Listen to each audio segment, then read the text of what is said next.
Thank you. This is a wonderful night for me, especially to be back in my home state where I grew up, where I went to high school, where I went to college, and where I went to law school. My daughter, my old high school classmates, my cousins are here to make the occasion a particularly gratifying one for me. I'm only 1 degree sad that my terrific husband and partner of 58 years, Bob Wald, from the neighboring Massachusetts, died last year, and he couldn't be a part of this celebration, but I feel his gracious permeation of the spirit that he always brought to our family.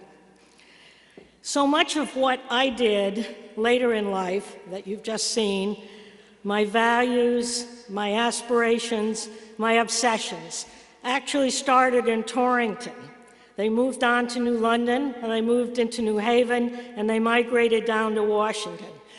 But I would like to point out that growing up in a factory town among children of immigrants, going to the one public high school alongside classmates from all walks of life, working summers in the local factories gave me a lifelong understanding of the needs and the potential of all of our citizens that I hope I carried into my later career as a legal service lawyer, a civil rights advocate, and a judge. The overwhelming support and encouragement that I received as the child of a single working mother of modest means from teachers, family members, and good-hearted individuals all over the Torrington community, that allowed me to attend college and law school on scholarships, and it made not only a rewarding career possible, but it enriched it greatly.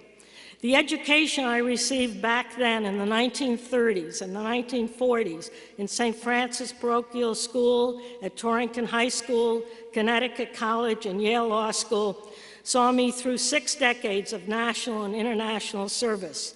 My wonderful husband and my exceedingly tolerant 5 children, who survived many of my shortcuts along the way, permitted me to savor the best of both worlds, a satisfying career in public service and an exceptional family life.